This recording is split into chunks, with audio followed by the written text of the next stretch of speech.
கசப்பான கனிகள். Praise the Lord. என் திராட்சை தோட்டத்திற்கு செய்யாது நான் விட்டுவிட்டதும் இனி செய்யக்கூடியதும் ஏதும் உண்டோ? நற்கனிகளை தரும் என்று நான் காத்திருக்க காட்டு பழங்களை அது தந்தது என்ன? ஏசாயாவின் புத்தகம் 5வது அதிகாரம் 4வது வசனம்.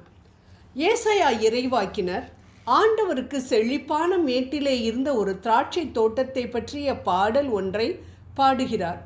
ஆண்டவர் அந்த தோட்டத்துக்கு வேலியடைத்து கற்களை பொறுக்கி அதிலே நற்குல திராட்சை செடிகளை நட்டு அதன் நடுவிலே ஒரு கோபுரத்தையும் கட்டி அதில் ஆலையையும் உண்டு பண்ணி அது நல்ல பழங்களை தரும் என்று காத்திருந்தார். ஆனால் அதுவோ கசப்பான பழங்களை தந்தது. ஆண்டவர் இஸ்ரவேல் மக்களை தமக்கென்று தெரிந்து கொண்டார். ஆகவே இஸ்ரவேல் என்னும் திராட்சை செடியை கொண்டு வந்து தம்முடைய தோட்டத்திலே நாட்டினார். ஒருவேளை இஸ்ரவேலின் 12 கோத்திரங்களுக்கு தக்கதாக 12 கிளைகளை அவர் நாட்டியிருந்திருக்க கூடும். விவிலியம் சொல்லுகின்றது, படைகளின் ஆண்டவருடைய திராட்சை தோட்டம் இஸ்ரவேல் குடும்பத்தாரே என்று. ஏசாயா 5:7. ஒரு தோட்டத்தில் ஒரு மாமரம் நல்ல கனிகளை கொடுத்து வந்தது. ஆனால் அது திடீரென்று கசப்பான கனிகளை கொடுக்க ஆரம்பித்து விட்டது. காரணம், மாமரத்தை சுற்றிலும் வேப்ப மரங்கள் இருந்தன. இந்த வேப்ப மரத்தின் வேர்கள் எல்லாம் மாமரத்தின் வேர்களோடு பிணைந்திருந்தபடியால் வேப்ப மரத்தின் கசப்பு மாமரத்துக்குள் வந்துவிட்டது.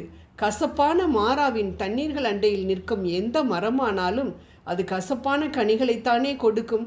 கிராமங்களிலே பலர் தேனீக்களை வளர்ப்பதுண்டு. சில மாதங்களில் தேனிலே இனிமையோடு கூட ஒரு கசப்பும் கலந்திருக்கும். வேப்ப மரங்கள் பூத்து கொழுங்கும் காலம் வரும்பொழுது தேனீக்கள் அதிலிருந்து கொண்டு வரும் தேன் மற்ற மரங்களிலிருந்து கொண்டு வரப்பட்ட தேனையும் கசப்பாக்கிவிடும். அப்படித்தான் இஸ்ரவேல் ஜனங்களும் கர்த்தருக்கு ஆண்டவருக்கு கசப்பான கனிகளை கொடுத்தார்கள். அதே போல்தான் நல்ல கனிகளை கொடுத்து கொண்டிருக்கும் நாமும் அநேக நேரங்களில் பணம், பேராசை, பொறாமை, இச்சைகள் போன்ற உலக நாட்டங்களினால் கெட்ட கனிகளை கொடுக்க ஆரம்பிக்கின்றோம்.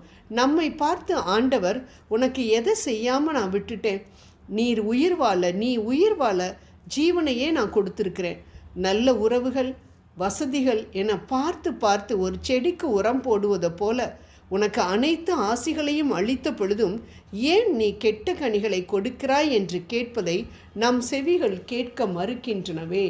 மனிதன் ஏன் கசப்பான கனிகளை கொடுக்கிறான் என்பதை அறிந்து பாவமறியாத பரிசுத்த பரலோக தேவனுடைய செல்ல பிள்ளையான இயேசு பூமிக்கு இறங்கி வந்து நடப்பட்ட திராட்சை செடியாக மாறினார்.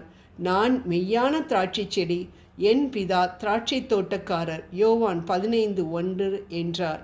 நாம் செய்ய வேண்டியதெல்லாம் மெய்யான திராட்சை செடியாகிய கிறிஸ்துவிலே ஒட்டப்பட்டு கிளைகளாக அவரிலே நிலைத்திருக்க வேண்டியதுதான். அவரிலே நாம் நிலைத்திருக்கும் பொழுது அவரோடு இணைந்து நிச்சயமாகவே நல்ல கனிகளை கொடுப்போம். அன்பானவர்களே, நாம் இஸ்ரவேலில் ஒட்டப்பட்ட கொடிகள் அல்ல, இயேசு கிறிஸ்துவில் ஒட்டப்பட்ட கொடிகள். செடியாகி அவரிலிருந்து தெய்வீக சாறு, சுவை, பரிசுத்த மேன்மை நமக்குள் கடந்து வருகிறது. நாம் கிறிஸ்துவிலே நிலைத்து நின்று கர்த்தருக்கென்று நல்ல கனிகளை கொடுப்போமா? ஜெபம் செய்வோம். என்னில் நிலைத்திருங்கள், நானும் உங்களில் நிலைத்திருப்பேன்.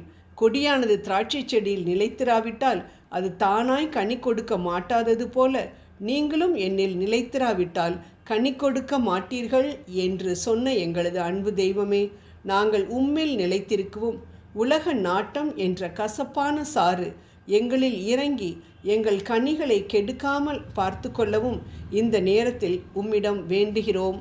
ஆமேன்.